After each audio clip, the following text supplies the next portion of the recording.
Beep, beep, beep, beep, beep, beep, beep, beep, morning. I've done it again, morning. See? It's a habit, I can't get out of it now. I've done it for over 100 videos. Welcome to the court of the EDA Jester. Where are we today? New Hampshire. New Hampshire in the Americas. Welcome, all USA peeps. I hope that you're okay and doing all right. And biding your time until Trump gets back in. Right. You want something surreal? I've got something surreal for you today, okay? So let's just dive straight in. Warrior teacher, coffee, help, subscribe, usual, right? So let's dive right in. Get this. It's from a site called granicgrok.com. So I'll put the link in the dupers as usual, but God knows who they are. It just caught my eye, right?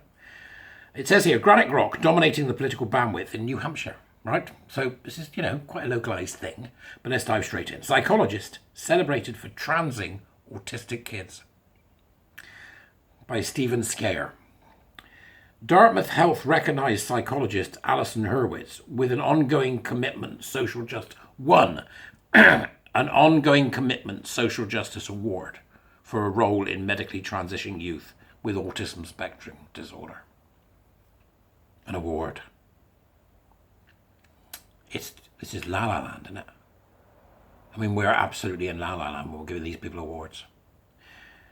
Hurwitz provides psychotherapeutic care related to pediatric and adolescent endocrinology in Dartmouth Health's transgender health program, with a focus on individuals on the autism spectrum. According to Dartmouth Health article about the May 18th award ceremony, she began to see many transgender, non-binary and gender diverse patients and recognises the need for therapists able to work with the trans population. A few years back, they wouldn't have even been looking for it. She didn't see them, she's inventing them. That's my thinking. Could be wrong. The high incidence of ASD among trans-identified youth would have come as no surprise to the authors of the 2011 and 2014 Dutch studies, which serve as the foundation for the practice of moving children from puberty blockers to hormones. Those researchers screened out children with depression, anxiety, and especially autism because they recognized that gender confusion is a stage that children usually outgrow. I've said it before, that the cure for dysphoria is puberty. It's that simple. We shouldn't be doing anything with anyone. You just wait. The researchers noted that it can be complicated to disentangle whether the gender dysphoria evolves from a general feeling of being just different or whether a true core cross-identity exists in adolescents who suffer from an autistic spectrum disorder. Whether a true core cross-identity. The high rates of trans-identified ASD children wouldn't surprise health policy experts in England either. They shut down Tavistock, the world's largest youth gender clinic, after learning that most of the children receiving irreversible medical treatment and mental health disorders, and a third had moderate to severe autism, even though it occurred at 2% in the general population. You need to get your head around that. For those of you that are still wavering, I don't know why you're still wavering, because it's out there now, isn't it? Like a gaping wound. It's out there, isn't it? There it is. It's just sitting there waiting for you to go, what's that? And most people are refusing to do it. That type of autism presents in 2% of the population, and yet they're saying here that a third, 2%, 33% presented and were told, they have a gender identity, or they believe they had a gender identity because they were socially infected with it. In an article in the Daily Mail, autism expert Dr. Sally Powis is quoted as saying that autistic teenagers who are searching for a reason why they don't fit in could fixate on the idea they were born into the wrong body. Powis said that teenage girls on the spectrum who bind their breast might simply be trying to express the feeling that I'm anxious about all this stuff happening to my body and I don't know how to handle it. What other explanation could there possibly be for the fact that there's been thousands and thousands of % increases in girls coming forward with this rapid onset gender dysphoria. What possible reason could there be? Social media? The backing of transgenderism and gender identity ideology and queer theory generally by the media?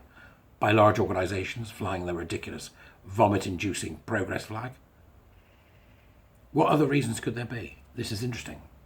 Although England, Finland, Norway and Sweden see the rate of children with ASD being medically transitioned as alarming evidence of dysfunction, Dartmouth Health celebrates it as a triumph of health equity. Health equity. In a video that accompanied the award ceremony, Hurwitz proclaimed that this isn't just medical care. This isn't just mental health care. This is serving a community that is marginalised and being actively attacked. One may smile and be a villain. Dartmouth Heath's practice of transitioning ASD youth raises the question as to whether they can understand the consequences and give informed consent to these irreversible medical treatments. It's not even clear that Hurwitz herself understands the ramifications of gender medicine. Last year she asserted that puberty blockers are completely reversible. This person's practicing medicine. Why aren't the police knocking at the door?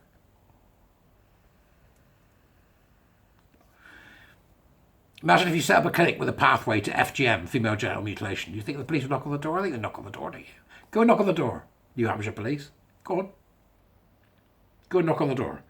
But Marcy Bowers, you remember Marcy Bowers was in What's a Woman? You know, and because that's been doing the rounds, hasn't it? Because they gave it away free. 60 million views. Bang. Here we go. I think the secret might be out, you bunch of nutters. I think you're done. But we'll see. Things can ebb and flow. Marcy Bowers, president of the World Professional Organisation for Transgender Health, said children who take puberty blockers at Tanner stage 2 and move on to, that's 9 to 11. So between 9 and 11, they give them this filthy drug, right? The same drug used to castrate sex offenders and that led to the suicide of Alan Turing, who, by the way, changed the direction of the Second World War and then persecuted him for being homosexual. Because you've got to remember that 80 to 90% of these kids are also gay or lesbian. So they're just sterilising gay and lesbian children.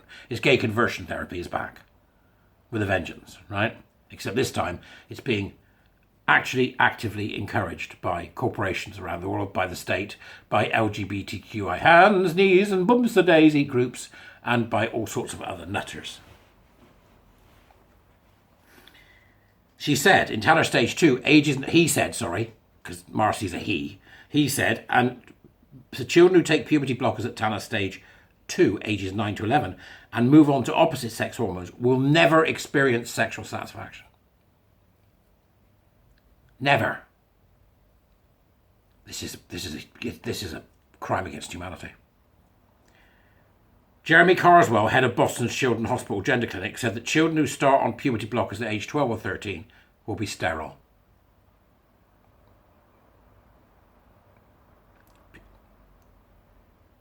Puberty blockers also cause low bone density, which can lead to osteoporosis.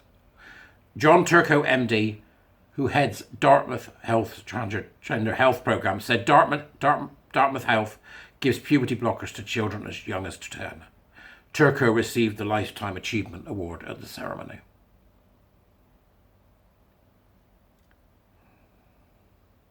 I mean, for goodness sake, they're getting together to clap themselves on the back for what they've done.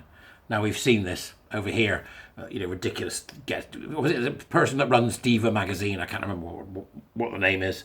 They had a party, didn't they, and gave awards to various miscreants involved in this nonsense. And I think it's very, very telling, isn't it, that they have to get together to do their happy clappy stuff because people are becoming wise to this. I'm going to keep doing it. I'm going to keep saying it. And I think we all need to say it. There needs to be a public inquiry, a far-reaching, very wide public inquiry that I think will probably have 10 or 12 different strands, in which there will be different people in each strand group, and they'll be given 12 months. Right, go away and come back with what you find. And at that point, we bring the whole lot together. And I think that there will be things going on that you can put together from every avenue that they work in, whatever it may be, which will show that, in fact, we've got a massive problem with a huge takeover of great swaths of our society by psychopathic, narcissistic lunatics. And when we're done, we'll make a list of them, build a nice hospital, and put them in it. That will, of course, not happen. But, in all seriousness, folks, who would have ever thought in 2023 we'd be sat here talking about the fact we're sterilising autistic gay and lesbian kids? You know, you have to laugh sometimes because otherwise you go right round the bend. It is unconscionable to think that this crime against humanity is being allowed to continue. I'll see you later.